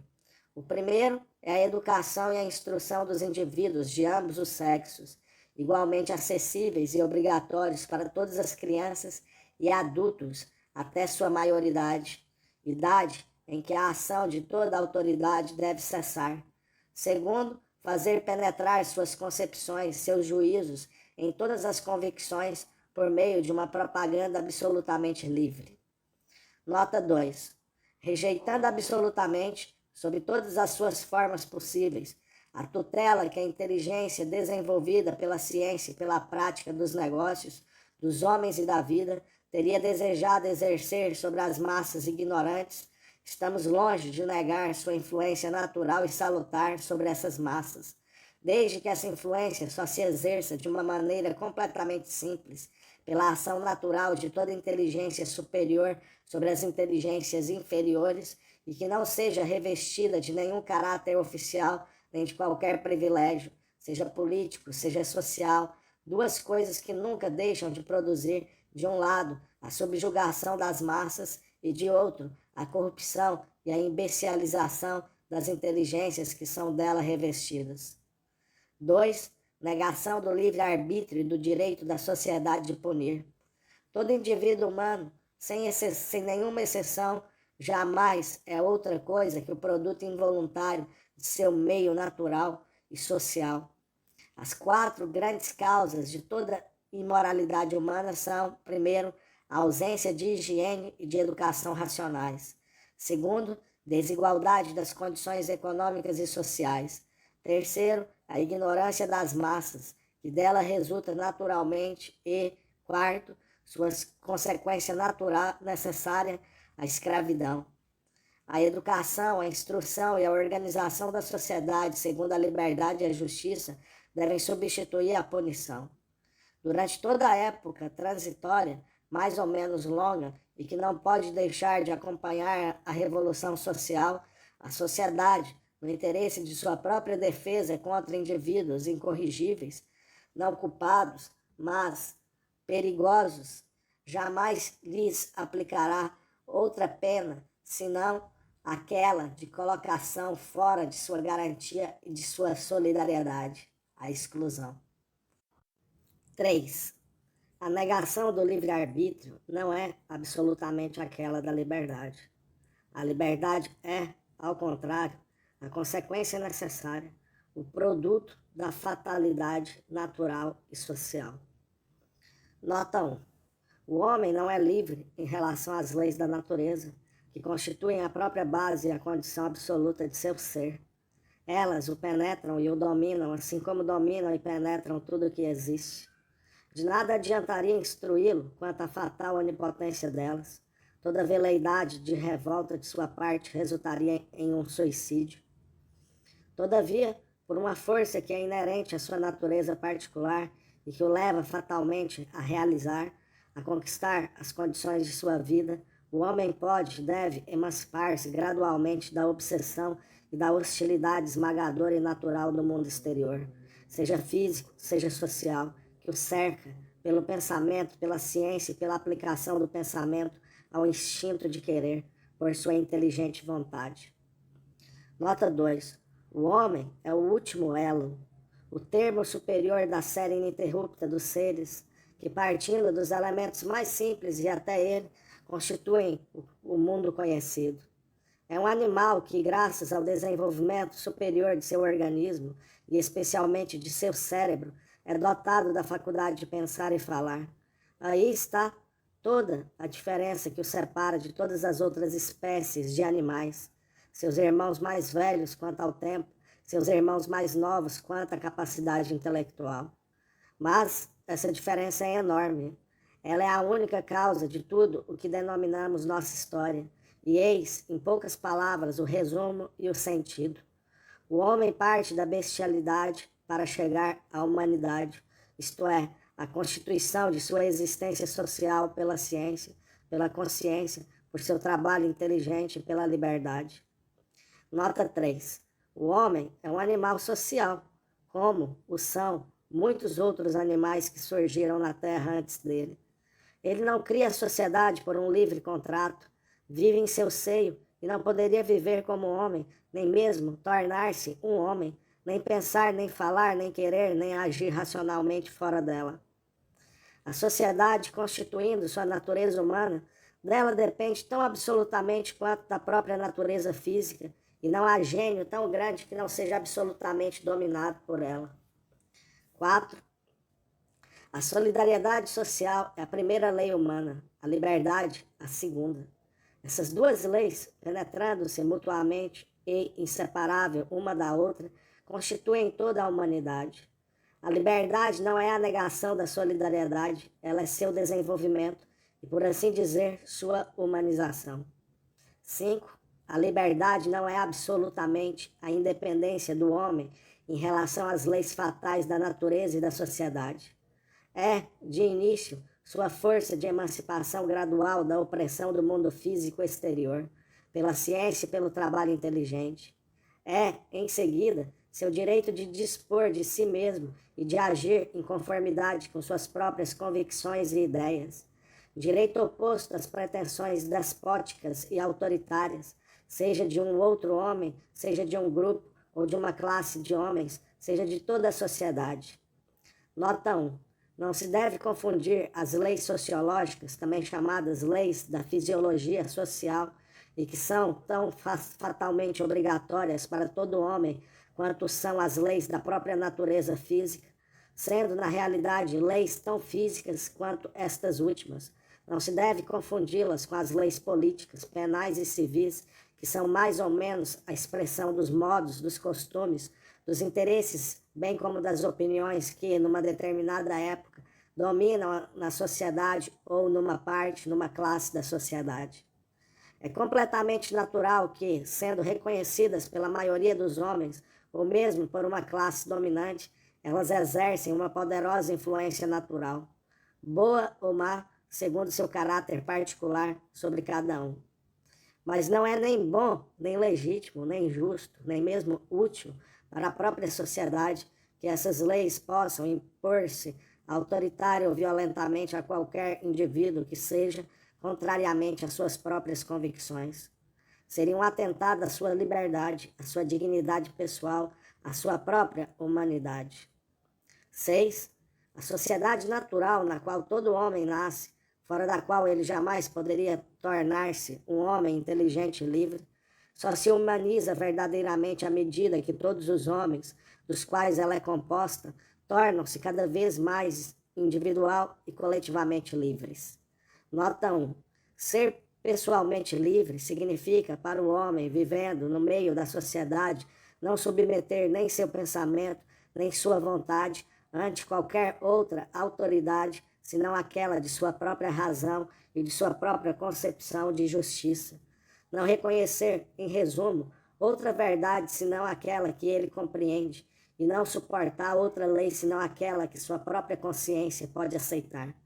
Tal é a condição sine qua non de toda a dignidade humana, o direito incontestável do homem, o signo de sua humanidade. Ser coletivamente livre é viver no meio de homens livres e ser livre pela liberdade deles. O homem, já dissemos, não poderia tornar-se um ser inteligente, dotado de uma vontade refletida e, por consequência, não poderia conquistar sua liberdade individual fora e sem o concurso de toda a sociedade. A liberdade de cada um é, portanto, o produto da solidariedade comum. Mas essa solidariedade, uma vez reconhecida como base e condição de toda a liberdade individual, evidencia que, se um homem está no meio dos escravos, ainda que fosse seu amo, seria necessariamente o escravo de sua escravidão, e só poderia tornar-se real e completamente livre por sua liberdade. Portanto, a liberdade de todo mundo é necessária à liberdade.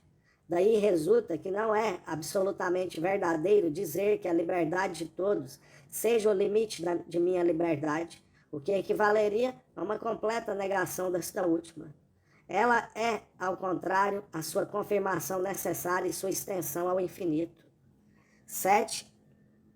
Liberdade individual de cada um só se torna real e possível pela liberdade coletiva da sociedade, da qual, por uma lei natural e fatal, ele faz parte. Nota 1.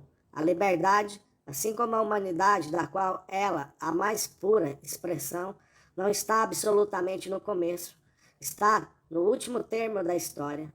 A sociedade humana, como dissemos, começa por sua bestialidade.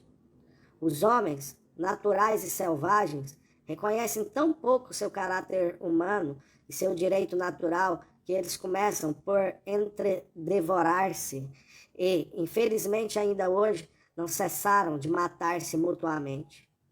O segundo período no desenvolvimento histórico da sociedade humana é aquele da escravidão. O terceiro, no meio do qual vivemos, o da exploração econômica ou do salariado.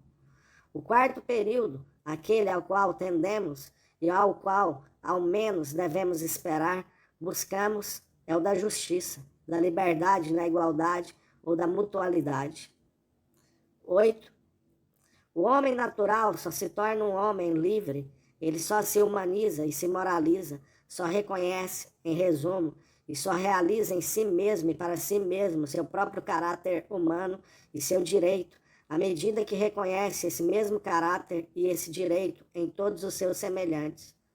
No interesse de sua própria humanidade, de sua própria moralidade e de sua liberdade pessoal, o homem deve querer a liberdade, a moralidade e a humanidade de todos. 9. Respeitar a liberdade alheia é, portanto, o dever supremo de todo homem. Amá-la e servi-la, eis a única virtude. É a base de toda moral, não existe outra. 10. A liberdade sendo produto e a mais elevada expressão da solidariedade, isto é, da mutualidade, ela só é completamente realizável na igualdade. A igualdade política não pode estar fundada senão na igualdade econômica e social. A realização da liberdade por essa igualdade, eis a justiça. 11. O trabalho, sendo o único produtor de todos os valores, utilidades ou riquezas sociais, o homem, que é, por excelência, um ser social, não poderia viver sem trabalho. 12. Só o trabalho associado pode bastar à existência de uma sociedade numerosa e, ao menos, um pouco civilizada. Tudo o que denominamos civilização só pôde ser criado pelo trabalho associado. Todo o segredo da produtividade infinita do trabalho humano consiste de início na aplicação da inteligência mais ou menos científica, desenvolvida e que é sempre ela mesma o produto de um trabalho ulterior e contemporaneamente associado. e, em seguida, na divisão do trabalho, mas ao mesmo tempo também numa certa combinação ou associação do trabalho assim dividido. 13.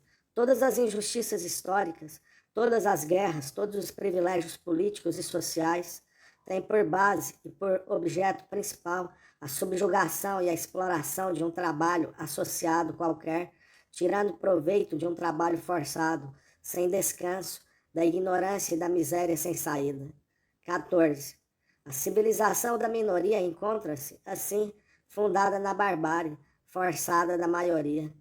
Os privilegiados de todas as colorações políticas e sociais, todos os representantes da propriedade são, pela própria força de sua posição, os inimigos naturais, os exploradores e os opressores das grandes massas populares. 15. O lazer. Esse precioso privilégio das classes dominantes, sendo necessário ao desenvolvimento da inteligência um certo conforto, assim como uma certa liberdade de movimentos e ação, sendo igualmente indispensáveis àquele dos caracteres, é completamente natural que essas classes tenham se mostrado de início mais civilizadas, mais inteligentes, mais humanas e até certo ponto, inclusive, mais morais do que as massas.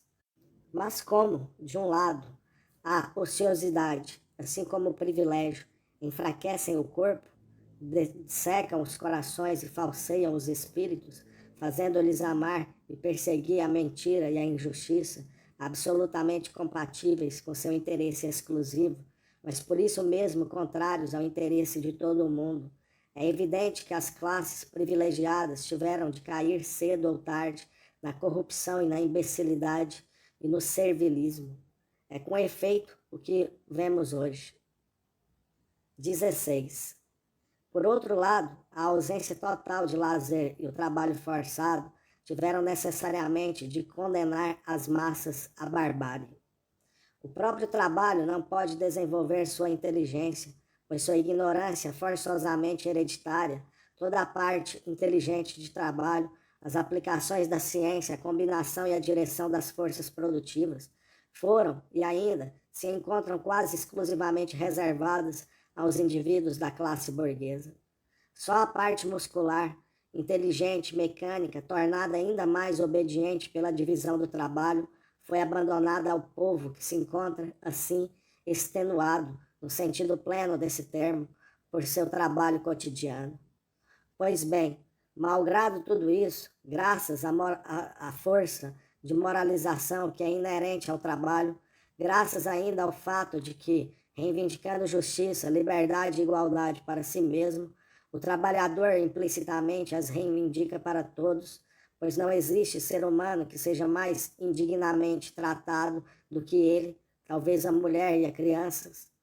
Graças, enfim, ao fato de não ter usado e abusado da vida e que, por consequência, não é nem um pouco blasé e, por falta de instrução, tem ao menos essa imensa vantagem que seu coração e seu espírito virgens não foram absolutamente corrompidos nem falseados por interesses egoístas e pela mentira interesseira, que conservou intacta toda a energia natural de seu caráter, enquanto todas as classes privilegiadas afundam, debilitam-se e apodrecem. Só o operário crê na vida, só ele representa, ama e quer hoje a verdade, a liberdade, a igualdade, a justiça. Só a ele pertence o futuro. 17. Nosso programa socialista, ele exige e deve exigir 1. A igualização política, econômica e social de todas as classes, de todos os indivíduos humanos sobre a terra. 2. A abolição da propriedade hereditária. 3. A apropriação da terra pelas associações agrícolas, do capital e de todos os instrumentos do trabalho pelas associações industriais. 4. A abolição do direito patriarcal, do direito da família, isto é, do despotismo do marido e do pai, fundado unicamente no direito da propriedade hereditária, e a igualização dos direitos da mulher com os do homem. 5. O sustento, a educação e a instrução, tanto científica quanto industrial, inclusive todos os ramos do ensino superior, igual para todas as crianças de ambos os sexos, e obrigatórias até a maioridade às custas da sociedade. A escola deve substituir a igreja e tornar inúteis os códigos penais, as punições, a prisão, o carrasco e o policial. As crianças não são propriedade de ninguém, nem de seus pais, nem mesmo da sociedade. Elas pertencem à sua liberdade futura. Mas essa liberdade das crianças ainda não é real, ela só existe em potência. A liberdade real, isto é, a plena consciência e a prática da liberdade em cada um, embasada principalmente no sentimento da dignidade pessoal e na justiça. Essa liberdade só pode realizar-se nas crianças pelo desenvolvimento racional de sua inteligência e por aquele de seu caráter, de sua inteligente vontade. Daí resulta que a sociedade, da qual todo o futuro depende da educação e da instrução das crianças, e que tem, por consequência, não apenas o direito, mas o dever de vigiá-los. É o tutor natural de todas as crianças dos dois sexos, e como ela será doravante a única herdeira. O direito de herança individual devendo ser abolido, ele considerará, naturalmente, como um de seus primeiros deveres fornecer todos os recursos de manutenção, educação e instrução indistintamente para todas as crianças dos dois sexos, fazendo abstração de seus pais e de sua origem. O direito dos pais deverá limitar-se a amar seus filhos e a exercer sobre eles uma autoridade natural, desde que essa autoridade não seja contrária à sua moralidade, à sua inteligência e à sua liberdade futura. O casamento político e civil e toda intervenção da sociedade nos assuntos do amor devem desaparecer. As crianças pertencerão naturalmente, não de direito, sobretudo à mãe, sob a vigilância inteligente da sociedade. As crianças, sobretudo em sua tenra idade, sendo incapazes de raciocinar e dirigir sua conduta, o princípio de tutela e autoridade, que deve ser absolutamente excluído da sociedade, encontra seu lugar natural em sua educação e sua instrução.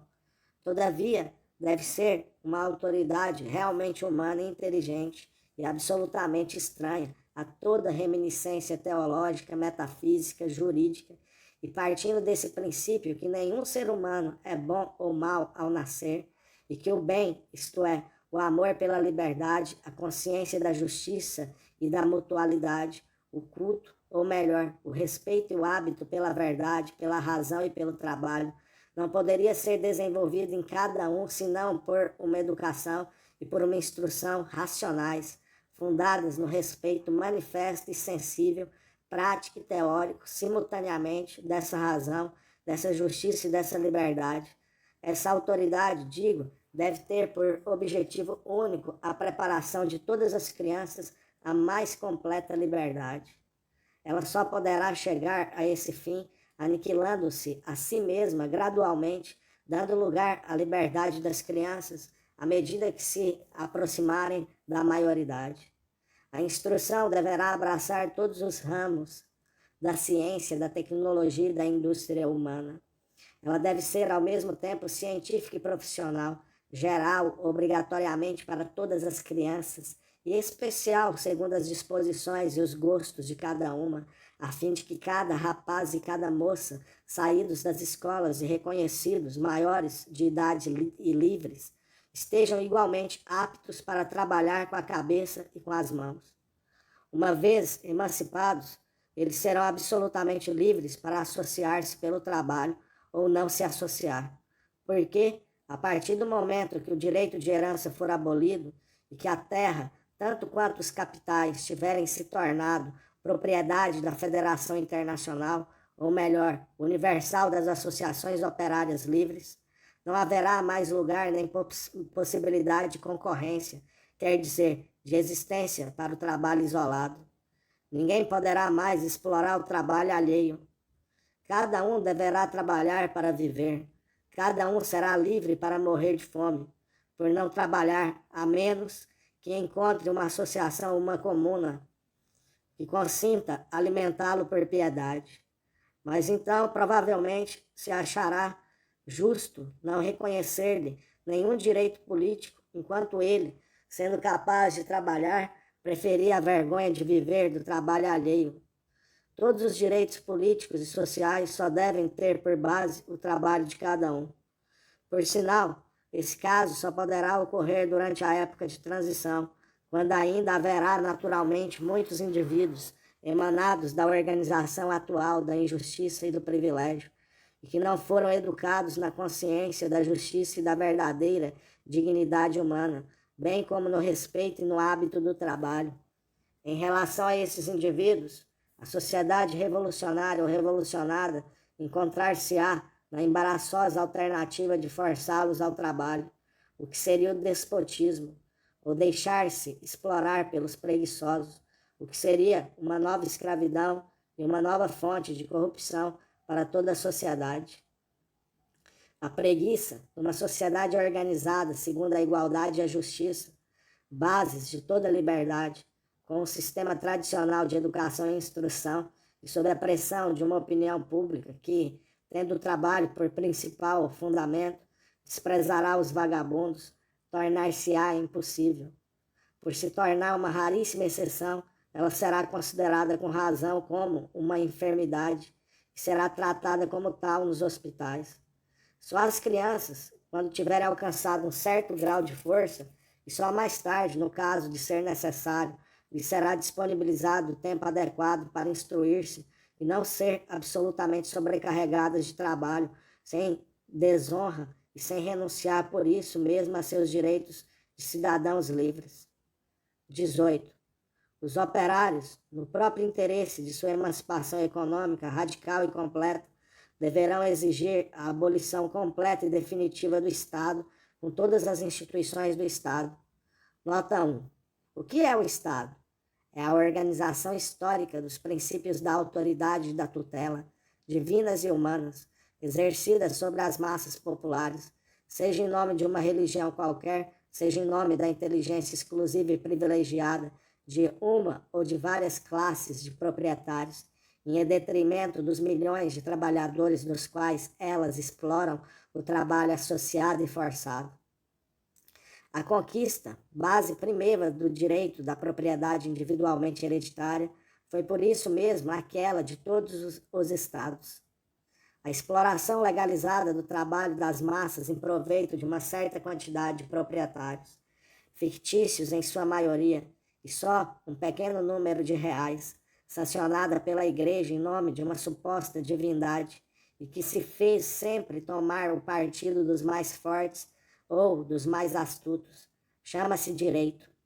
O desenvolvimento da riqueza, do conforto, do luxo e da inteligência refinada e desnaturada das classes privilegiadas, desenvolvimento tendo por base necessária a miséria e a ignorância da imensa maioria das populações, chama-se civilização. E a organização, a garantia de todo esse conjunto de iniquidades históricas, chama-se Estado. Portanto, os operários devem querer a destruição do Estado. Nota 2. O Estado, necessariamente fundado na exploração e na subjugação das massas, e como tal, opressor e violador de toda a liberdade popular e de toda a justiça no interior, é forçosamente brutal, conquistador, pilha e carniceiro no exterior. O Estado, todo Estado, monarquia ou república, é a negação da humanidade. Ele é sua negação porque, colocando-se como objetivo supremo ou absoluto o patriotismo dos cidadãos, colocando em conformidade com seu próprio princípio o interesse de sua consagração, de seu poder e do aumento desse poder no interior, tanto quanto de sua extensão no exterior, acima de todos os outros interesses no mundo, nega tanto os interesses particulares e o direito humano de seus súditos quanto aqueles das nações estrangeiras. Ele rompe, por isso mesmo, a solidariedade universal das nações e dos homens, coloca-os fora da justiça, fora da humanidade. Nota 3. O Estado é o irmão cadete da Igreja. Ele só poderia legitimar sua existência por uma ideia teológica ou metafísica qualquer. Sendo contrário à justiça humana, deve fundamentar-se na ficção teológica ou metafísica de uma justiça divina. No mundo antigo, a ideia de nação ou de sociedade não existia. A sociedade era totalmente absorvida, invadida e dominada pelo Estado. E cada Estado extraía sua origem em seu direito particular da existência e dominação de um Deus ou de um sistema de deuses quaisquer, tidos como protetores exclusivos de tal ou qual Estado. No mundo desconhecido, o homem era desconhecido. A própria ideia da humanidade não existia. Só havia cidadãos. Por isso, nessa civilização, a escravidão era um fato natural e a base necessária da liberdade dos cidadãos. O cristianismo, tendo destruído o politeísmo e tendo proclamado um Deus único, levou os estados a adotar os santos do paraíso cristão. Cada estado católico teve um santo ou um certo número de santos, protetores e padroeiros desse estado. Esses mediadores junto a Deus, que, por causa disso mesmo, meteu-se com frequência em problemas. Cada estado, além do mais, acha útil ainda hoje proclamar que o bom Deus o protege de uma maneira exclusiva e especial. A metafísica e a ciência de um direito fundado idealmente na metafísica e, de fato, nos interesses das classes proprietárias, cuidaram igualmente de encontrar uma base razoável para a existência dos estados. Elas recorreram à ficção de um consentimento ou de um contrato universais e tácitos, ou então aquela de uma justiça objetiva e do bem universal e público, representados, dizem elas, pelo Estado. O Estado, segundo os democratas jacobinos, tem por missão fazer triunfar o interesse universal e coletivo de todos os cidadãos sobre os interesses egoístas dos indivíduos, das comunas e das províncias isoladas. É a justiça e a razão de todo mundo dominado sobre o egoísmo e sobre a estupidez de cada um. É, pois, a declaração da maldade e da desrazão de cada um em nome da sabedoria e da virtude de todos. É a negação real, ou, o que quer dizer a mesma coisa, a limitação ao infinito de todas as liberdades particulares, individuais e coletivas, em nome da pretensa liberdade de todos. Liberdade coletiva e universal, que não é nada além de uma opressiva abstração deduzida da negação ou limitação do direito de cada um e fundada na escravidão real de cada um, e que toda abstração não poderia existir senão enquanto é apoiada pelo interesse positivo de um ser real.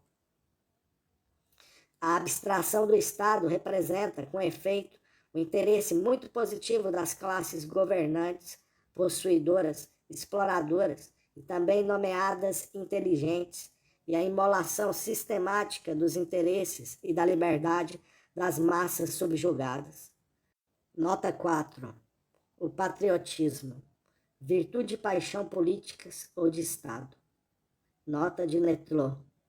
Fim do manuscrito no meio da página 16. Mikhail Bakunin. Catecismo Revolucionário. Programa da Sociedade da Revolução Internacional. 1866. Nápoles, Itália.